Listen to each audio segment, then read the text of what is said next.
দিনভর নানা নাটকীয়তার পর শেষ হয় বাংলাদেশ ব্যাংকের সাবেক ডেপুটি গভর্নর শীতাংশু কুমার সূর চৌধুরীর গোপন লকার খোলার কার্যক্রম। রবিবার কেন্দ্রীয় ব্যাংকে তার লকারে অভিযান চালিয়ে সোনার চামচ, শার্টের স্বর্ণের বোতাম সহ ৫ কোটি টাকার সম্পদ জব্দ করেছে দুর্নীতি দমন কমিশন।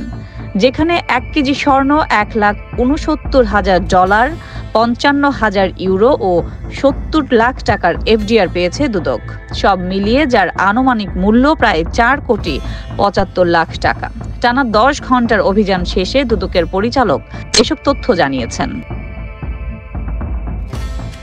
লকারে যেসব মূল্যবান জিনিস পাওয়া গেছে সেগুলোর মধ্যে রয়েছে ২৩টি সোনার চেইন, যার ওজন ১৭৬.৩ গ্রাম, ২টি টিকলি ২০০৭ গ্রাম, কানের দুল ১২টা ৮৯২ গ্রাম, লকেট ৩টা ১.৩ গ্রাম, ৬টি চুড়ি ১০৭ গ্রাম, ২টি সীতাহার ১২০.৯ গ্রাম, ৩টি আংটি ১৮.৩ গ্রাম, সোনার কয়েন ৩টি ওজন ২৩৯ গ্রাম, সোনার চামচ ১টি ওজন ৬ গ্রাম, ১০০ নোলক ৮ গ্রাম, ব্রেসলেট ১৬ গ্রাম, গলার হার ৩টি যার ওজন ৫৭.৩ গ্রাম, মুকুট ১টি ওজন ১৫৪ গ্রাম।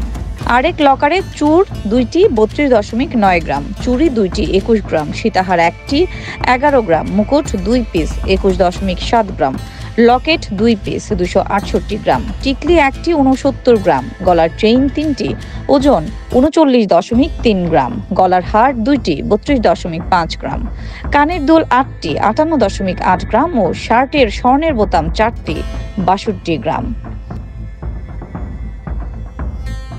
এসব সম্পদ কেন্দ্রীয় ব্যাংকের জিম্মায় রাখা হয়েছে। গত ২৯ জানুয়ারি এসকে সুরের ধানমন্ডির বাসা থেকে ১৬,২৫,০০০ টাকা ও ৪.৫ কোটি টাকার ফিক্সড ডিপোজিটের ডকুমেন্টস উদ্ধার করে সংস্থাটি।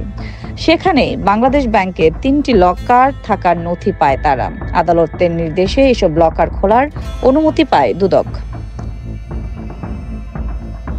মূলত এসকে সুর ডেপুটি গভর্নর থাকাকালে আলোচিত এনআরবি গ্লোবাল ব্যাংকের সাবেক ব্যবস্থাপনা পরিচালক প্রশান্ত কুমার হালদার ওরফে পিকে হালদারের ঋণ কেলেঙ্কারির ঘটনায় সহযোগিতা করেছেন ও সুবিধা নিয়েছেন। কয়েকজন আসামির জবানবন্দিতে উঠে এসেছে এমন তথ্য। এর আগে গত বছরের আগস্টে এসকে সুরের পরিবারের সব ধরনের লেনদেনের তথ্য চেয়ে ব্যাংক ও আর্থিক প্রতিষ্ঠানে চিঠি দেয় দুদক। আলোচিত পিকে হালদারের আর্থিক কেলেঙ্কারিতে নাম আসায় ২০২২ সালে এসকে সুর সহ সংশ্লিষ্টদের বিরুদ্ধে অনুসন্ধান শুরু করে দুদক। ১৪ জানুয়ারি দুর্নীতির মামলায় গ্রেপ্তার হন শীতাংশু কুমার সূর চৌধুরী। এদিকে মানি লন্ডারিং এর অভিযোগে হলমার্কের বিরুদ্ধে ৭ বছর আগে দুর্নীতি দমন কমিশনের দায়ের করা মামলায় এসকে সুরকে গ্রেপ্তার দেখানো হয়েছে।